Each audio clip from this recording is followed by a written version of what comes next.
Hello guys! Kumusta na po kayo? Welcome back po ulit sa Lutong Pinoy sa Amerika. And for today's video po, tayo naman po ay magluluto ng sizzling tofu and tuna sisig. Ito po yung mga kailangan nating sangkap para po sa ating recipe for today.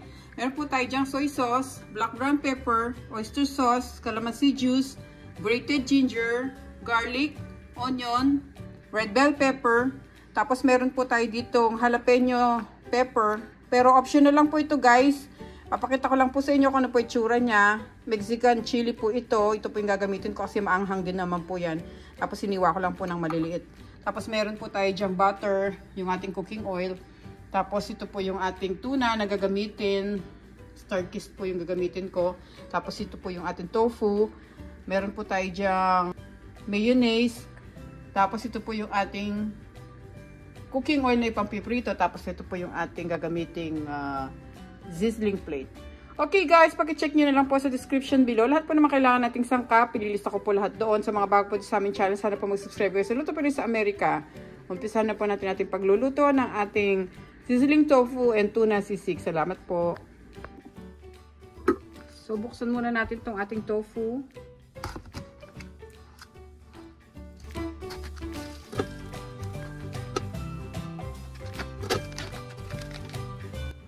Punasan natin siya ng paper towel para mawala yung water niya.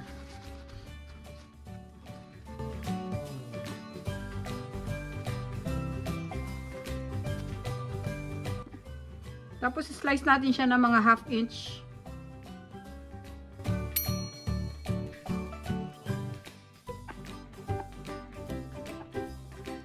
Then guys, ready to fry na itong ating tofu. Painit na tayo ng mantika.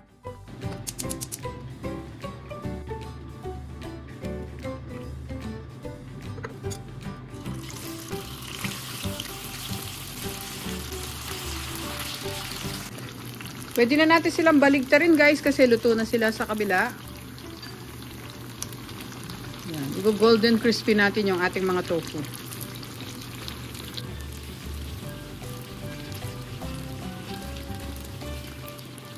Habang hinihintay natin maluto yung ating tofu, sasalain muna natin tong ating tuna. Lalagay ko siya sa strainer para mawala yung oil niya.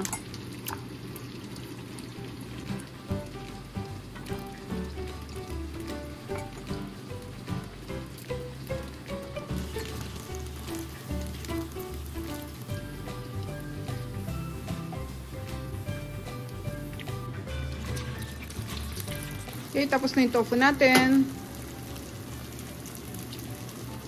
Slice muna natin itong mga tofu.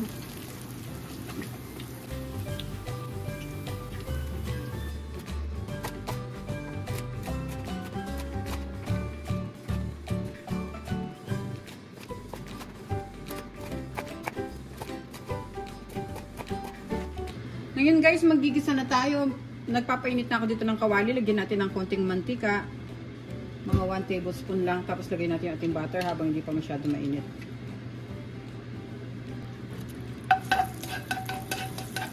Ngayon pwede na natin sunod yung ating bawang.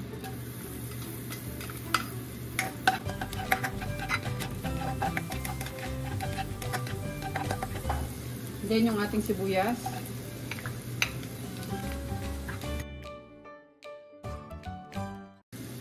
Maglalagay din tayo ng shredded ginger. Hindi ko na siya hiniwa ng pakodrado kasi pag kinain natin to medyo hindi masyadong gusto ng bata kaya okay na itong ganyan.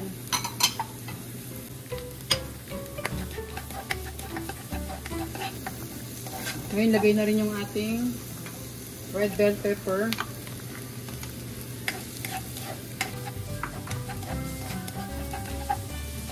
Yung ating jalapeno.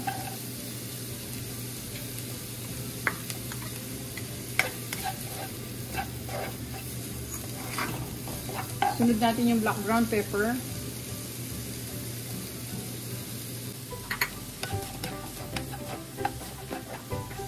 Ngayon nilalagay ko na itong ating tuna.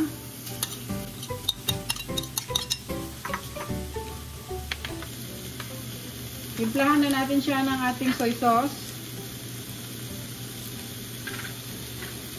Yung ating oyster sauce.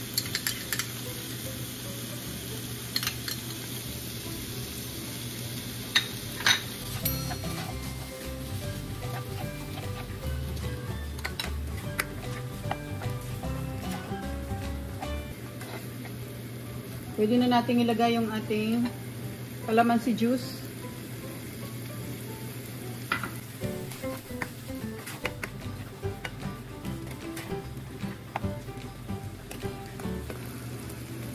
Tapos lagay ko yung tofu natin, guys.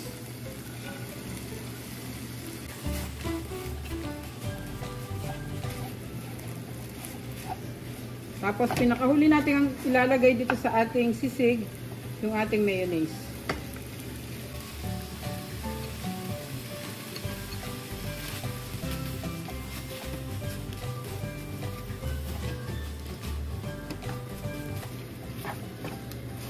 Pag na-mix na natin lahat, pwede na natin siyang i-off, pero titikman muna natin kung kailangan pa natin magdagdag ng asin.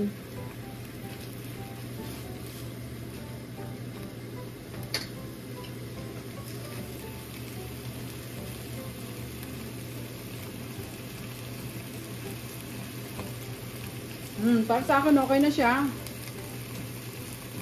Pwede na natin siyang i-off, ilagay na natin siya sa ating sizzling plate. Okay. Sarap. Itong ating sizzling plate, lagyan natin ng konting butter. Papahiran natin ng konting butter yan para hindi magdikit yung ating nilutong sisig. Ayan.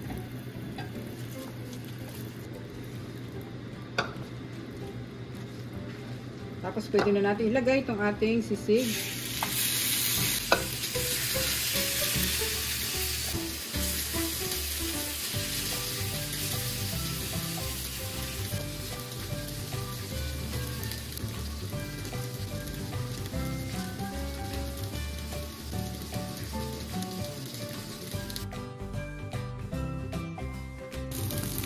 Pwede na po tayong kumain, guys. Thank you so much for watching. Sana po nagustuhan nyo yung ating recipe. Maraming salamat po sa panunod. Ingat po tayong lahat. God bless po. Na po ang ating recipe for today. Ang ating pong sizzling tofu and tuna sisig. Thank you so much, guys.